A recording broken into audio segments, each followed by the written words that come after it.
Today our topic will be about the building blocks.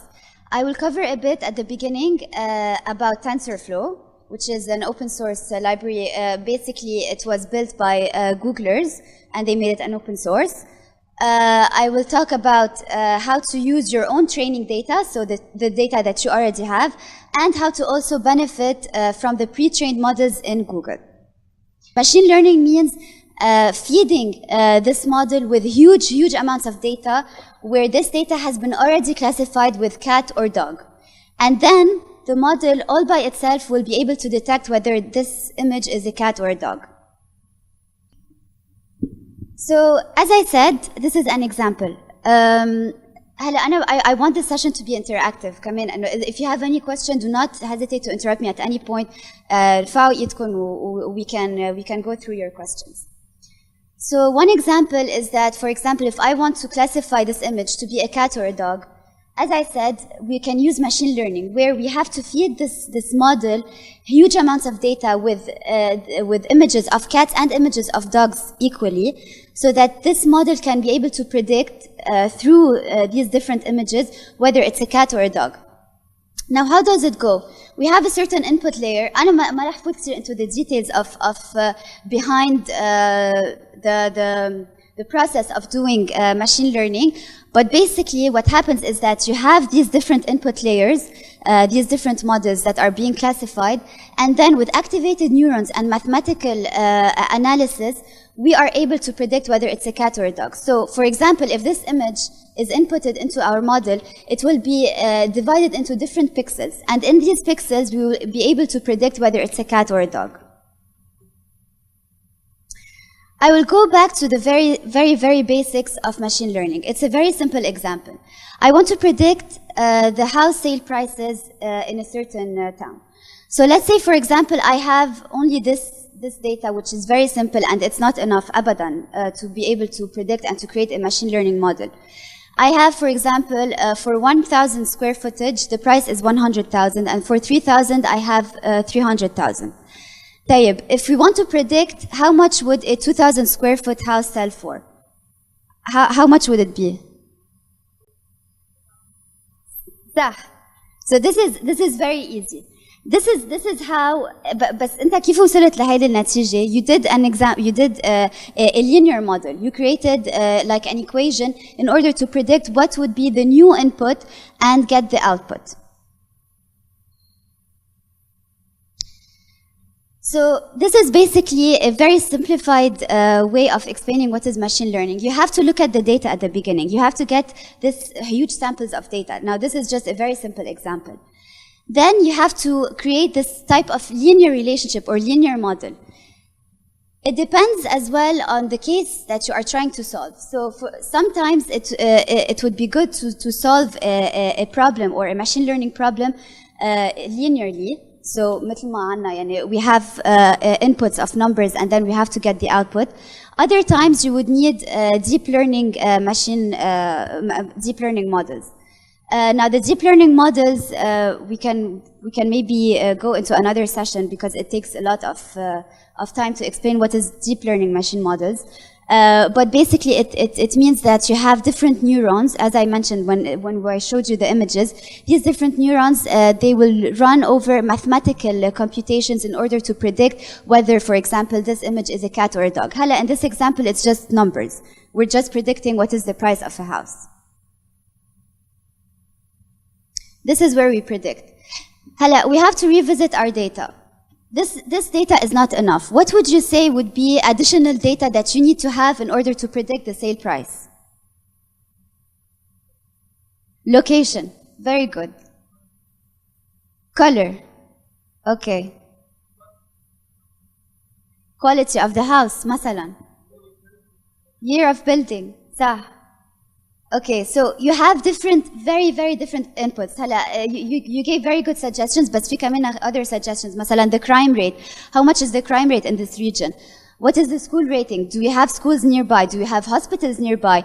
Are we close to, for example, a highway, or are we very far into town?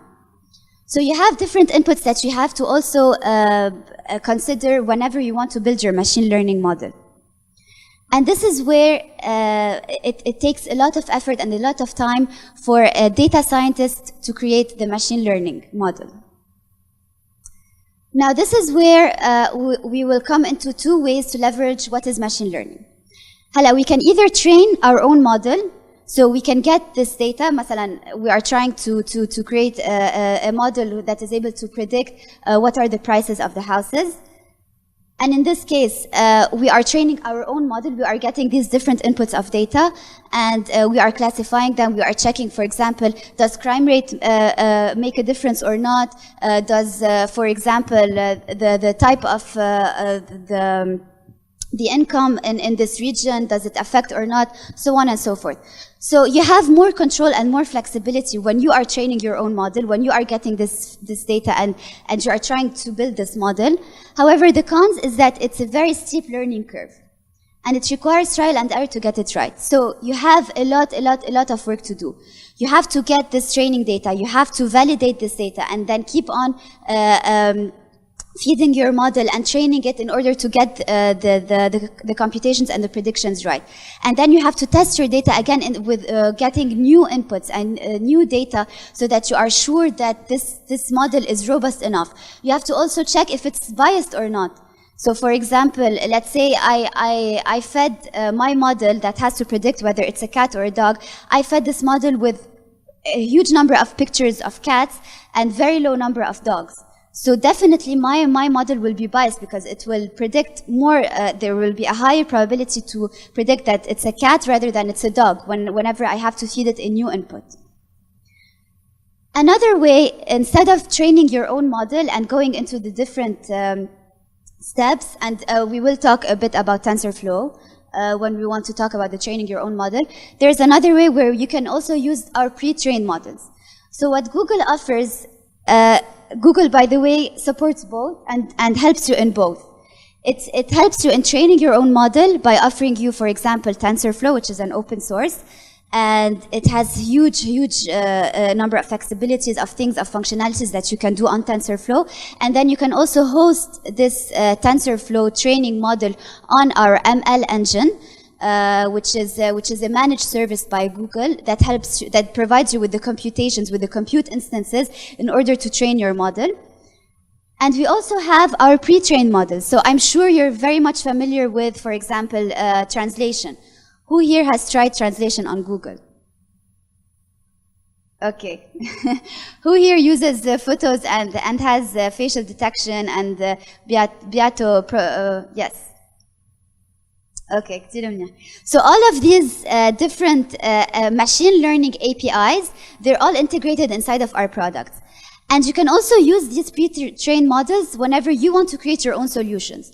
So let's say, for example, like the case where Omran has explained about dialogue flow and creating a chatbot. You can also create your own chatbot by using these ML APIs. So this is where it comes with the pros that you do not need any ML knowledge. You don't need to train your model from the beginning. You don't need to get this huge amount of data and then have to classify it and go through the training and the testing and the validation. You can integrate them into your apps with just a few lines of code. It's very simple, and I will show you in a demo. The cons, however, is that you have less control and flexibility. What do I mean by less control and flexibility? So, for example, I'll show you later. Let's say I'm using the Vision API, and I'll talk about the Vision API more in depth in the next few slides. So, in the Vision API, if, for example, I'm a company that has chairs, that sells chairs, different types of chairs, the Vision API will not help me a lot. Where, for example, if I feed it a chair, it will give me, okay, chair. Then I feed it another type of chair, it will also say chair. So this is where I do not have a lot of control and flexibility. However, Google has solved this problem by providing a new product as well, which is called AutoML. And I will talk about AutoML later as well. So AutoML will come in between. AutoML will help you benefit from our pre-trained models, but also allow you to get your data in order to predict even more specifically to what you need, in order to customize our pre-trained models. Is it clear so far? Yes. Okay. Anyone has a question? No.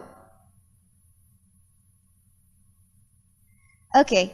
So as I said, we have two types of machine learning, how to solve our machine learning problem. We either use, you either use your own data to train the models, and this is where TensorFlow comes.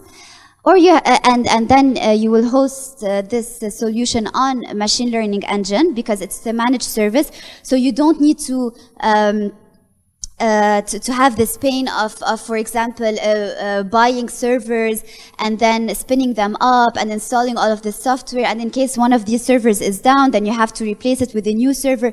All of these different pains that you will have in order to host your TensorFlow machine learning model, you will not need them when you're in the cloud. I'm sure you're familiar with the benefits of the cloud, how flexible it is, how it provides you with an infrastructure as a service, platform as a service, and software as a service.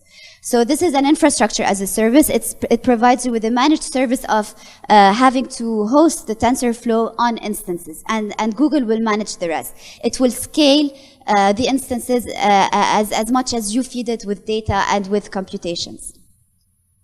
I will talk as well about the hardware that is found in the Cloud ML engine, which will also speed up the training of your data. And on the other side, our pre-trained models, as I mentioned, we have the Cloud Vision API, the Cloud Speech API, natural language translation, Cloud Video Intelligence as well, and we have many others. So I didn't include all of the APIs. Yes?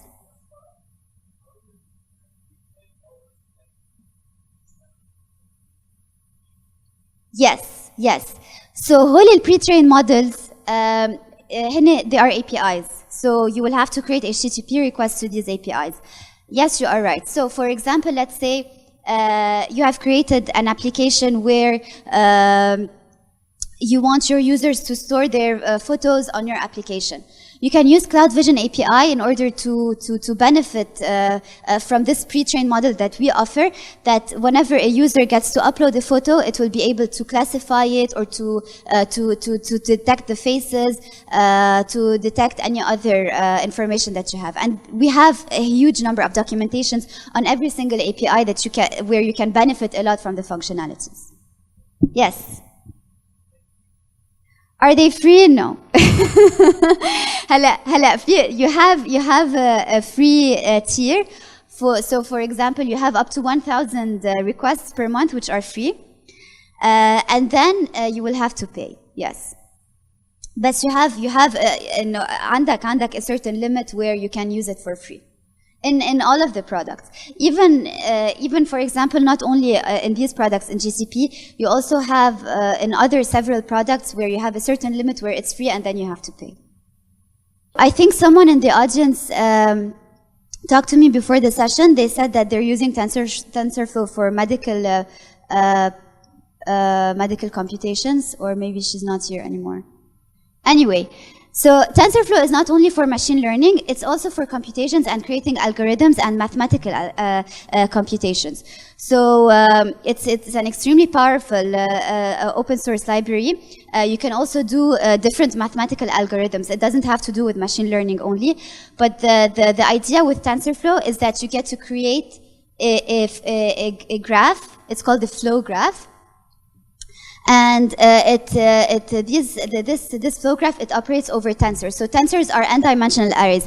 I will not go into the details of TensorFlow because it's very exhaustive. There's a lot of information that you have to get over TensorFlow, but this is just an overview of what you can do when you want to train your own model. You have a flow graph where the data will flow into the computational framework, and one of the benefits of TensorFlow is that you can build this model but not run it until you need to run it. So this is where you get to benefit, for example, from storing or from having to configure these different servers and hardwares that you need before having to run the machine learning model training. And what's mostly important is that you can train on CPUs, GPUs, and TPUs. So I will talk a bit about TPUs later, where TPUs is specifically found in GCP. They are CPUs specific for TensorFlow. So they're called TPUs, Tensor Processing Unit. And they are extremely powerful because if you also have experience with training your models, you will know that it takes an extremely amount of time. And you need to have the results as fast as possible so that you are able to change your model from the beginning in case it's not giving good results. So for example, one of the tests that we made at Google, we created a model, a machine learning model, where there was a game with different balls. I will not go into the details of the game. But we created this machine learning model, and we first tested it on CPUs.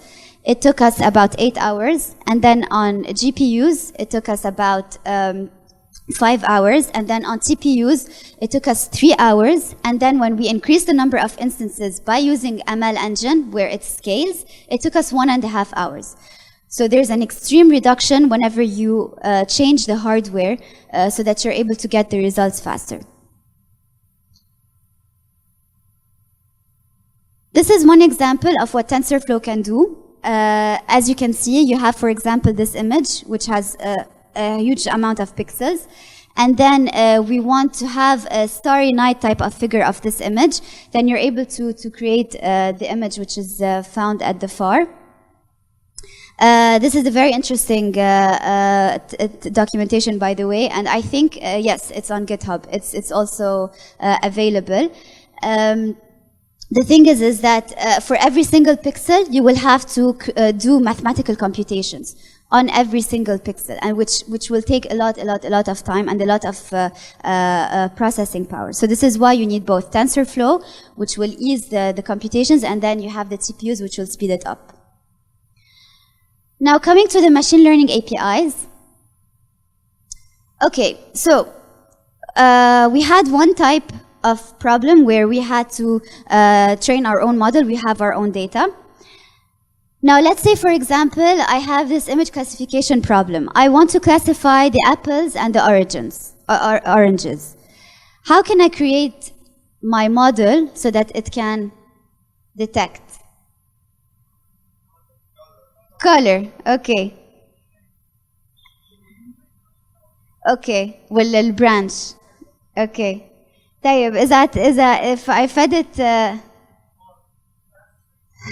what? Texture. Okay. The branch. Okay. طب إذا شلنا the branch.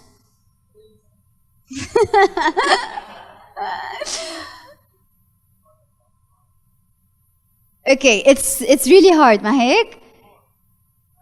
form بس فيهم يكونوا بيشبهوا بعض كمان. يعني إذا قلبناها كمان للأورنج هيك، أو إذا جبنا غير نوع تفاحة كمان it will be even harder. صح؟ سوري؟ the specs هول النقط. اوكي. ايه بس هلا وقت صارت اسود وابيض صاروا شوي، في هيديك صار عندها شوية specs كمان بورز. لا؟ صح. visual كتير صعبة. So this is where sorry. ايه كمان إذا شلناها. Okay, so how will you be able to solve this problem is if it's really hard, and then you will have to get huge amounts of data, and then it might also not be able to predict this accurately. So this is where ML APIs come in place. This is where Google helps you to predict these two different types of fruits. So Google has huge amounts of information. What about a dog and a mop?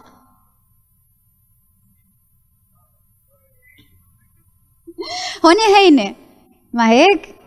مين بيقول إنه هيدا كلب هونيك؟ لا، صح؟ طب إذا كان هيك؟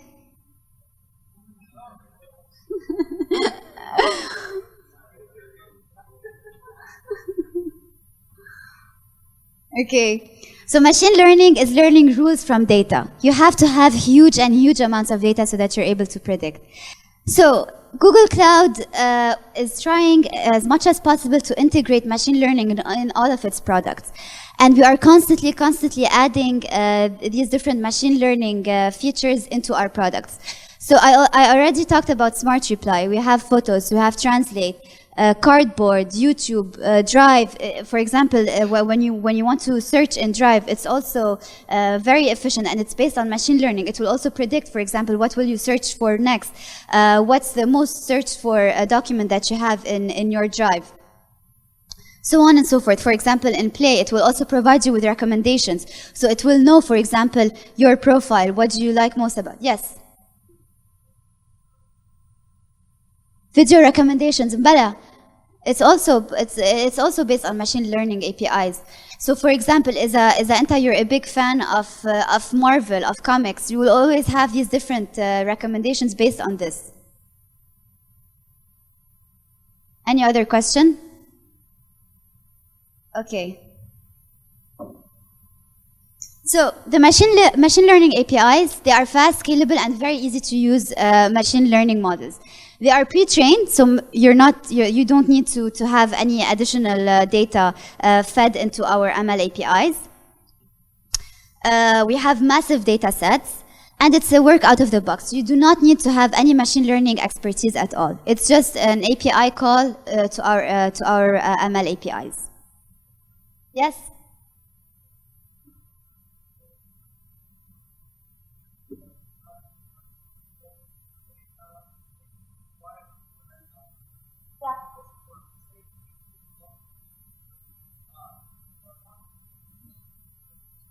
Okay, so machine learning API, we've already done everything. We've already done the pre-processing and everything. ML.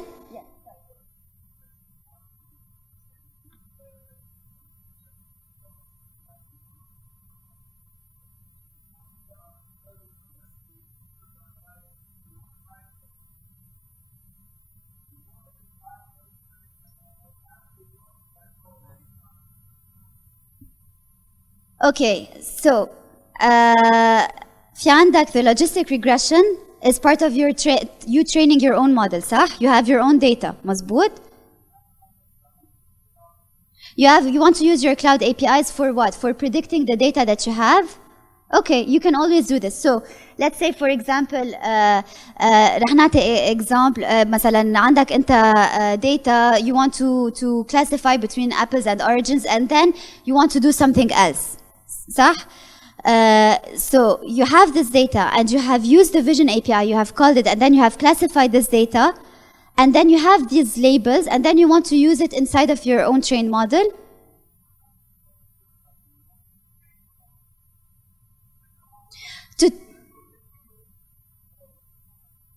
To train the model, you do not need to call for the ML APIs. The ML APIs, they are going to give you the end result. So for example, you want face detection, you want object detection, you want to know what's in the image, you call the Vision API. You want to translate, you give the text, you will get the translate. You want NLP, natural language processing, you give the text, it will give you the sentiment analysis, the textual analysis, so on and so forth. Pre-processing is something else. Pre-processing is where you get the data, you have to clean it out, you have to filter out the data that's irrelevant, the data that is relevant, you get to plot the data, you get to find the outliers, then for example, you can do bucketizing, you can do several different things. This, in this pre-processing type of procedure, you don't use the ML APIs. But we do support you, we do help you when it comes to pre-processing in TensorFlow. So in TensorFlow, you have these different layers. هلا أنا ما حكيت كتير عن TensorFlow, بس you can also check the documentation, or we can have a discussion later at the end of the session. In TensorFlow, you have different layers. You can call the TensorFlow API, which is the highest level. It's just an API. You give it the training model that you have. You specify what is the machine learning model that you want. You want, for example, linear regressor. You want a DNN classifier, so on and so forth. Or you can even combine different models together.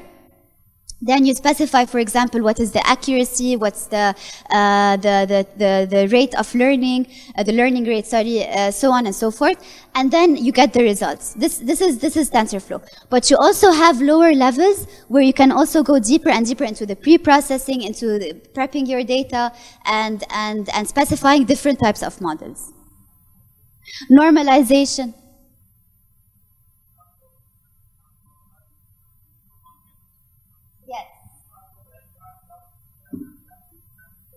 Exactly. You have to not only use TensorFlow, you have different options as well on GCP in order to pre-process the data. But yes, this is part of the pain that you have to endure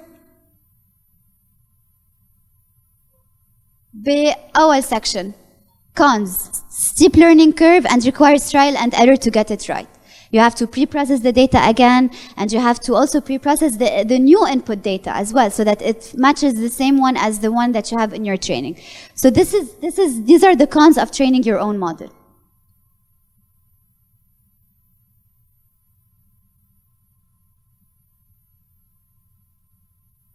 Okay.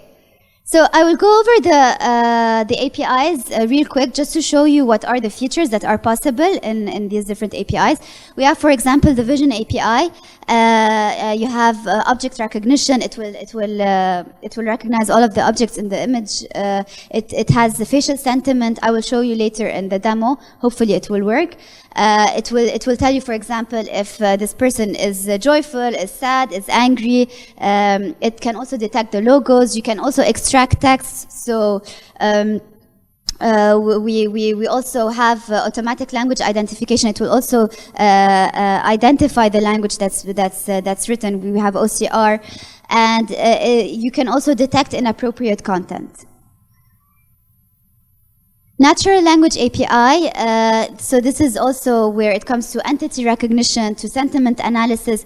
What is this user, what is this client saying about us in social media? This is mainly used when it comes to social media and to getting to know what is the feedback of the clients. So for example, are my clients happy or sad? Do they have any certain concern? Are they having any problems in a certain service that I'm providing? We have multi-language support and syntax analysis. The speech API is the speech to text. So I think you've seen like a little part of it when in the dialogue flow, where the user gets to talk, and this speech is transformed into a text, so that the machine is able to understand, and then the text will be the text or the result that the machine provides will be transformed again into speech, so that for example, the Google Assistant is able to reply to you. Yes?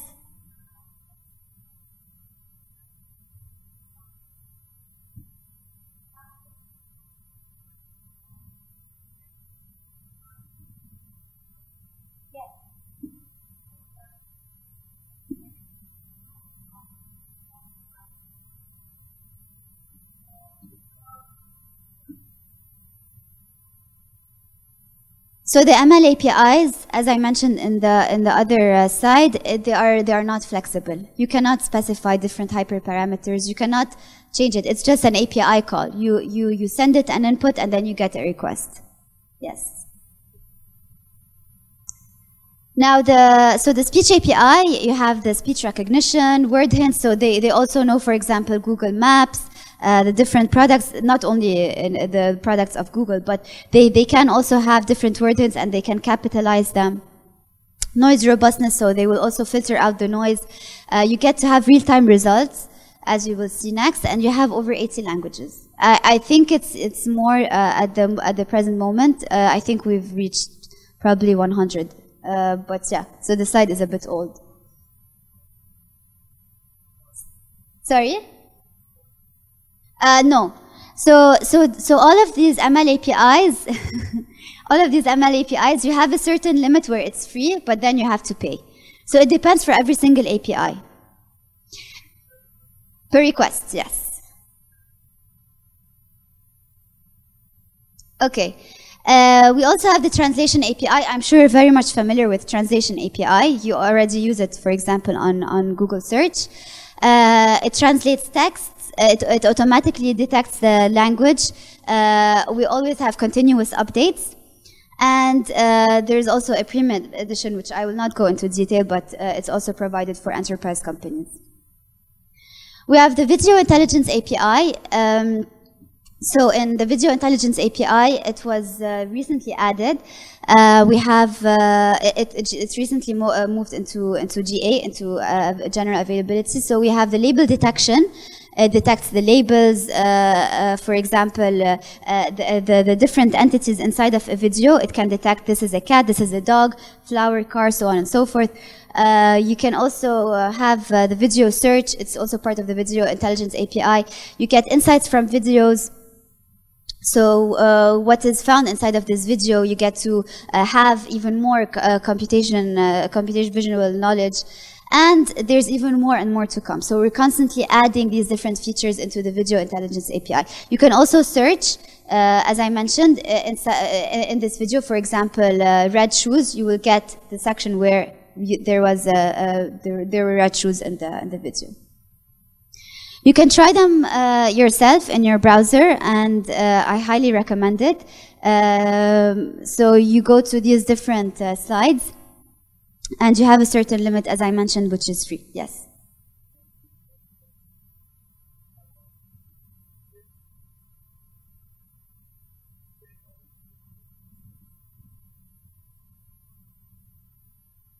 So it depends. The data in the ML APIs is already at Google. No one will touch the data in ML APIs. You will use the data that we have in the ML APIs in order to integrate it with your YouTube. Yes, you can. You can. Personal videos, yes. So you can send these personal videos to our ML APIs, and then they will label them. No, you do. So, okay. So then you will have to train your own model. Now, I will talk next about AutoML. AutoML does not have Vision Intelligence API in AutoML. I will discuss about it next, where you can get your own data and then we can classify it. We can help you to classify it. But basically, ML APIs, you cannot change the data that's found in the ML APIs. This massive data set is in Google. We are constantly training our models, definitely, but you cannot change the data that's found in our ML APIs. Yes. Now, Cloud AutoML. Cloud AutoML is where many of you have asked this question: how can we benefit from the ML APIs but at the same time get our own training model? This is where Cloud AutoML comes in place. Cloud AutoML is currently supported on translation, vision, and natural language. So what do I mean by AutoML? As I mentioned previously, let's say, for example, I want to classify the clouds, the different types of clouds. So we have,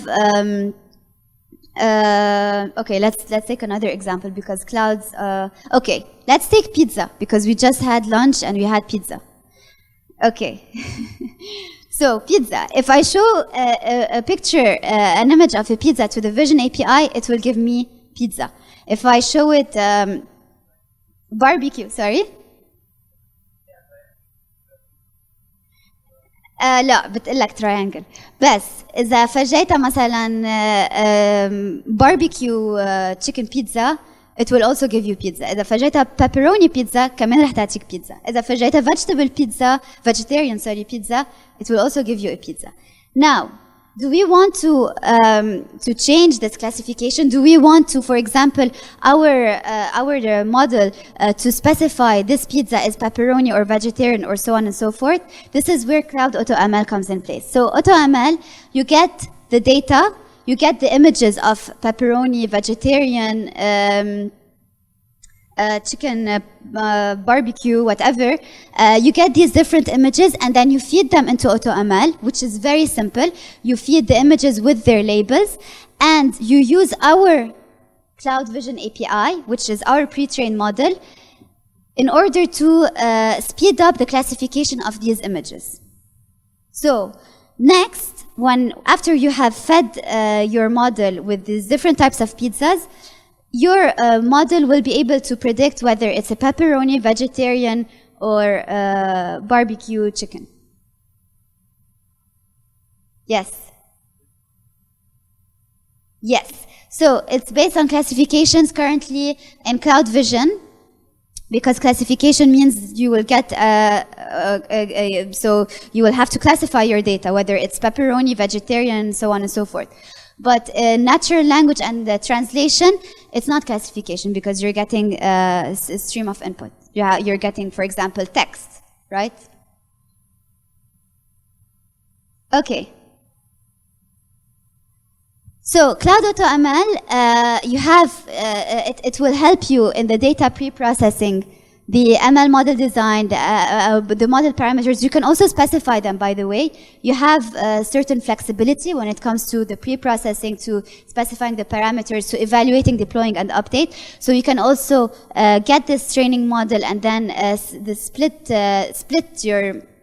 your data into training data, validation data, and test data.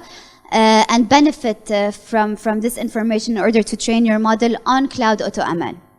But the benefit of AutoML is that you already have a model in place. You already have a sort of vision detection, vision API in place, but you're building on top of it.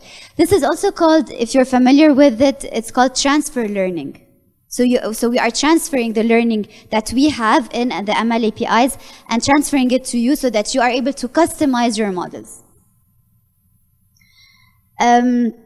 It's very simple. It can be deployed within minutes. It's extremely simple. Even if you want, you can also check it later on. The dashboard is super easy. You just have to upload your data, label it, and then you will get to train your data by yourself. So let's say, for example, we have handbag, shoe, and hat. With the AutoML, it will be able to classify even in more detail, as I mentioned in the examples of chairs or of pizzas. So why Cloud AutoML? You have limited. You don't need to have any machine learning expertise. You get to create your own custom models and benefit from our own pre-trained models. It's very simple and it's of very high quality. Now, the final topic, unless you have any questions, the final topic is about cloud TPUs. TPUs are CPUs, but they are more of tensor-related CPUs, which are extremely powerful. So one TPU is 180 teraflops. What do I mean by teraflops? Teraflops is 1 trillion computations per second. So it's extremely, extremely powerful and extremely fast, and it's only found in Google. Why do we need TPUs? As you can see, this is the ML process that we have at a glance. We have a user, we have the data, we have the objective, we want to train the model, and then we want to run it. Between the training and the running, it is very computationally time intensive. And when we say time intensive, it also has very downfalls. Why? Yes.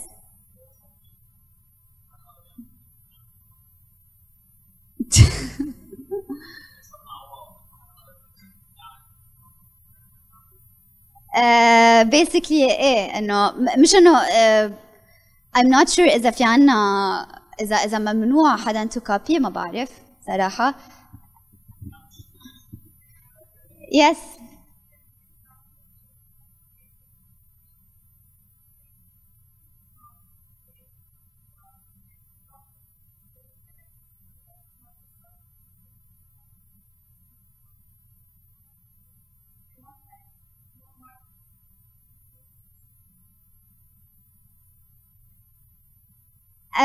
Yeah, هلا هن they were basically Google.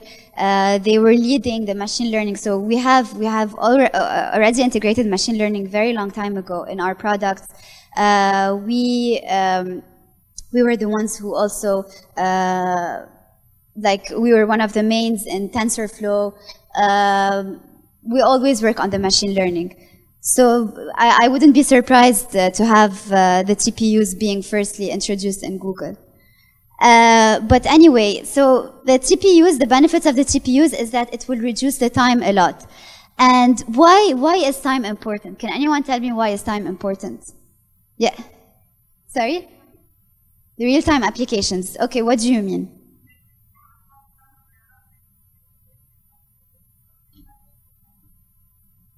Okay, this is great. So انت قصدك in the run. In the run part, you want to have the results very fast. Okay, next. حدا كان رافع ايده. Time is money. Exactly. Time is money. So you are paying as long as you are on GCP. You're paying not only on GCP, on any public cloud. Whatever you're running and hosting on the cloud, it will cost you money. Second thing, which is very important as well, other than كمان يطلع لنا very good results and very fast results. Sorry. Implementation. هيدي كمان واحدة. It can be one of the reasons. Yes.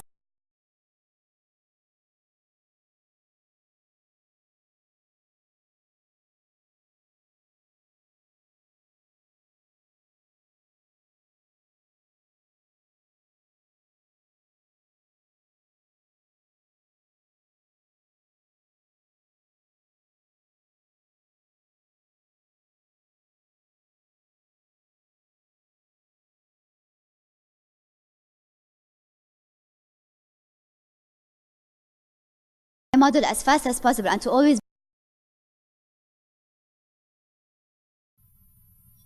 So cloud CPUs, they help to train and run cutting-edge machine learning models. They're at very fast speeds.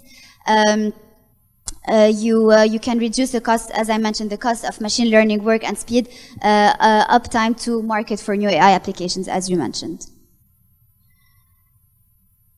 So in conclusion, TPUs are really good for both training and inference, as we mentioned, and they can dramatically shorten the ML development times from days to hours.